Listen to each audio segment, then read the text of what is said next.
12. Jennifer. Hey, somebody said. Jen, hey. She opened her eyes, then she shut them.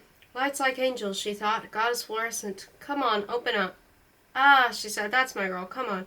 She forced open her eyes. Calvin, her partner, was sitting by a bed. She was in the bed. The bed seemed to be in a hospital. The Mercedes dealer is suing us for the cost of the car you landed on. Can you believe that? $48,000. Did they get away? He sighed. Afraid so. We got screwed at the downtown Nike town, too, and in Sydney. Calvin scratched his nose.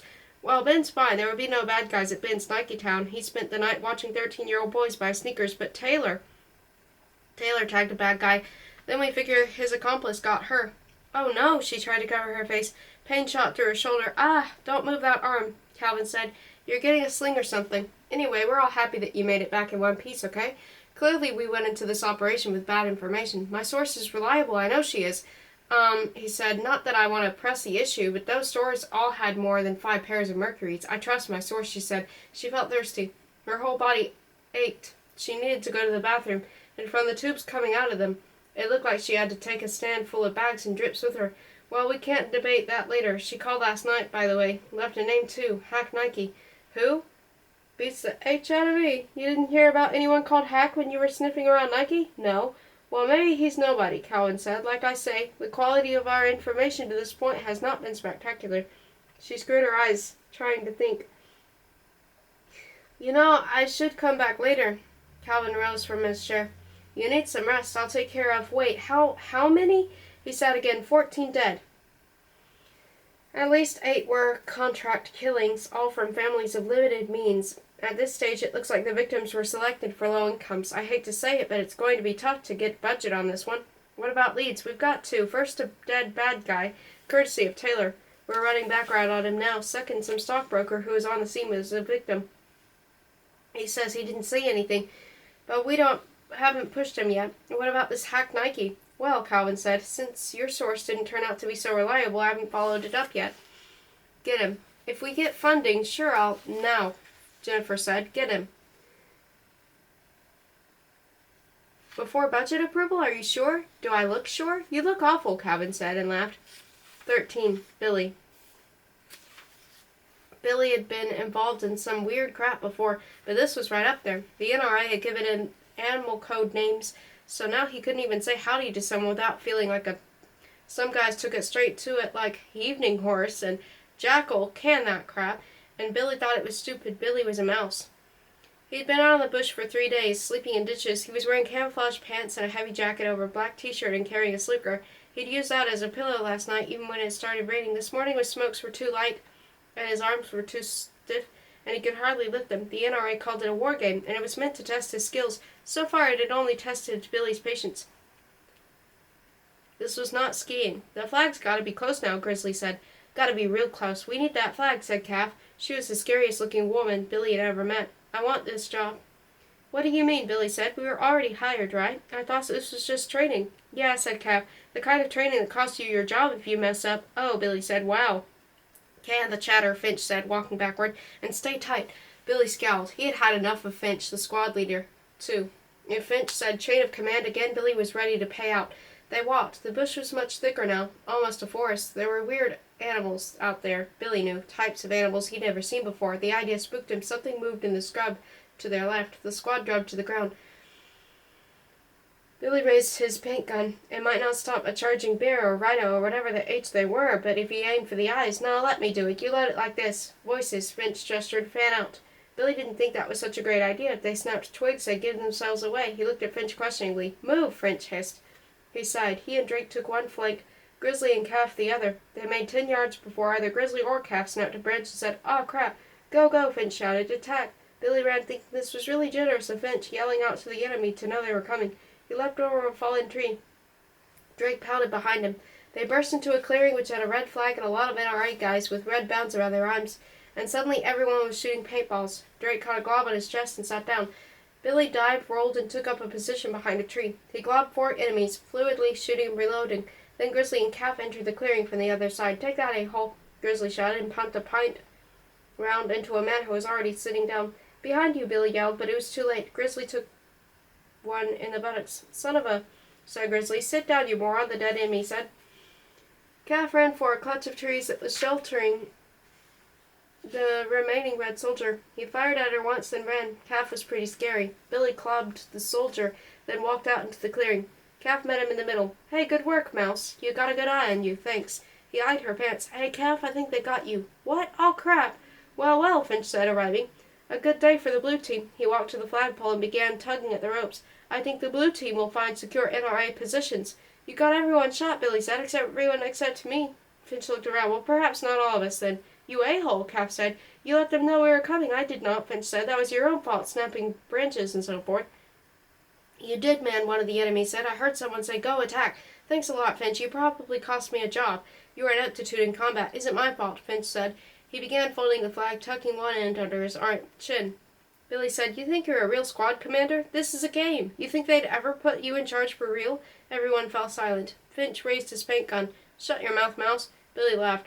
What are you going to do, shoot me? I said stand down. Give me the flag. You don't deserve it. He reached for it. Finch pulled the trigger. Billy felt something sharp strike his chest. He looked down and saw a mess of blue paint on his jacket. He raised his head. Finch said nervously, now, Mouse, and Billy punched him in the face. Finch fell to the ground. Arms grabbed at Billy. He flailed wildly and connected with something soft. Someone yelled, ah, my nose! Then Billy was on the ground and a lot of angry people were holding him down. What's the matter with you? Get out of here, a man said. The NRA doesn't need thugs like you. The NRA will hear about this, Mouse, Finch said, his voice shrill. You can forget about your job. Billy looked at Calf, hoping for support. She looked at the ground. You better scoot, Mouse. Fine, he scrambled to his feet. He tore off his blue armband and threw it to the ground, but no one seemed very impressed. He almost shouted, screw you all, but strangled the impulse. He turned on his heel and walked away. 20 minutes later, he realized he didn't have a solid grip on his bearings. The bushland looked the same in every direction. In places it was so thick he had to scramble over fallen trees and hack through bushes. The blue paint on his jacket dried to form a hard layer that chafed against his skin, and he pulled it off and hurled it at a tree. 2 minutes later, his arms were attacked so violently by mosquitoes that he headed back for it. But this was harder than it sounded, and Billy realized he was well and truly lost. He spent half an hour smashing through the bush, getting increasingly irate at himself, the NRA, and misleading bluebirds.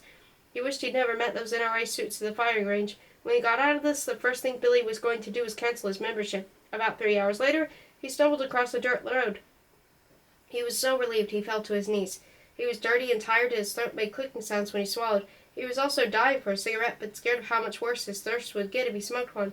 He peered down the road, first one way, then the other. Neither looked especially promising. He walked forever. Not a single car passed him. The sun began to fall below the tree line, and a chill settled in the air. Billy was now really regretting pitching that jacket. He was thinking he might be in real trouble. He was beginning to think he might die. Then he glanced to his right and he saw the jeep. There was a tiny track off the road, just a gap in the trees really, and a few hundred yards down it a red glow of brake lights. Billy stopped and stared, then he ran toward it. It was an NRA vehicle, and he could tell even in the gloom, with the NRA uniform sitting it. One of the men was looking at his direction. Hey! Billy yelled, waving his arms. Hello, hello, the man raised a rifle. Billy stopped running. A spotlight snapped on, blinding him. He raised his arm to shield his eyes. Identify yourself. I'm Billy NRA. The silence. His legs started to tremble. He had a terrible feeling he was somewhere he shouldn't be. He heard someone jump down from the jeep and walk toward him, boots crunching through the undergrowth. A man entered the light. He was short, maybe 50, wearing a uniform with a lot of shiny bits and pieces. None of this made Billy NRA feel any better. You're Bill NRA? Yes, the man exhaled. We thought you weren't going to show. I'm Yalam. I'm pleased to meet you, sir. His legs wouldn't quit shaking. You all right? I'm fine, sir. We heard about the trouble in Sydney. Sorry about Damon.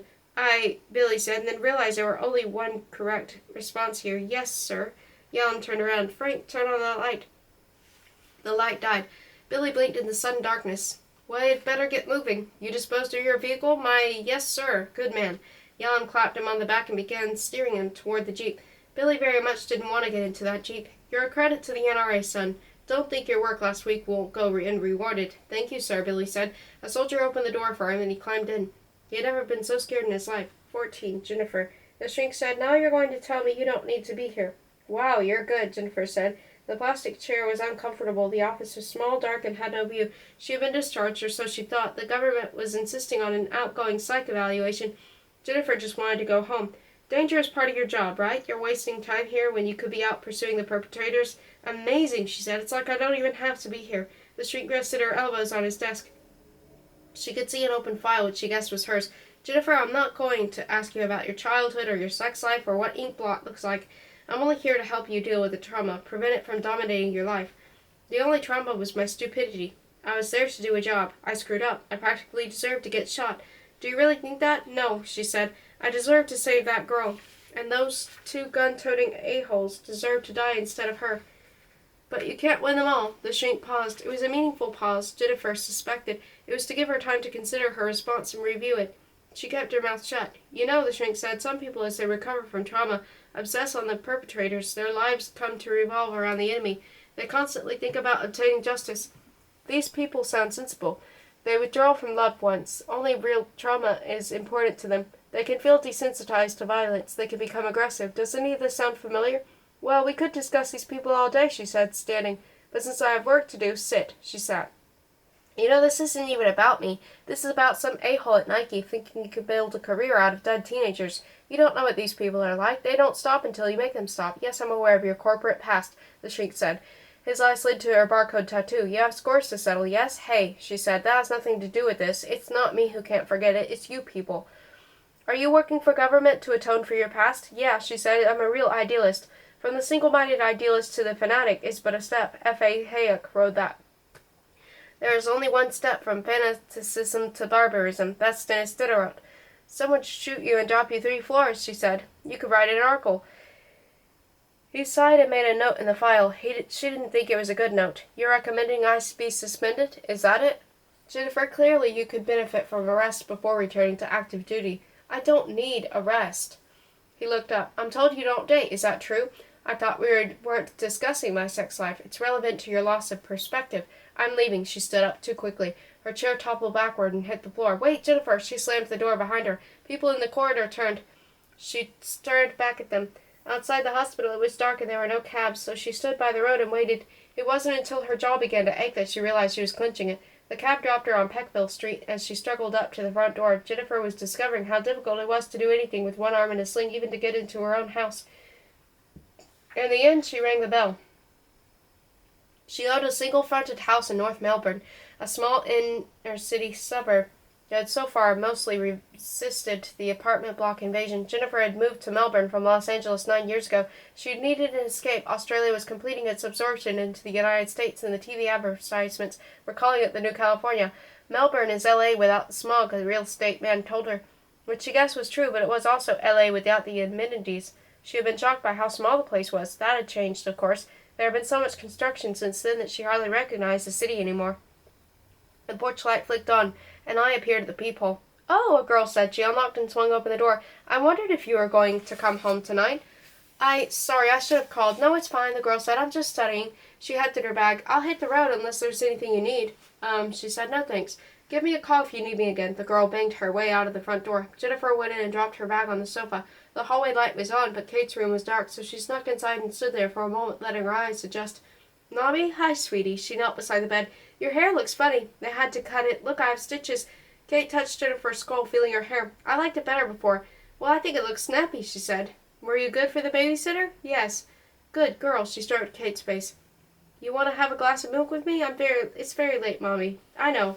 All right. She pulled back the covers. Jennifer took her hand as they walked toward the kitchen. Did you hurt your arm? A little, yeah. Is it going to be all right? Of course, Jennifer said. Everything always works out all right.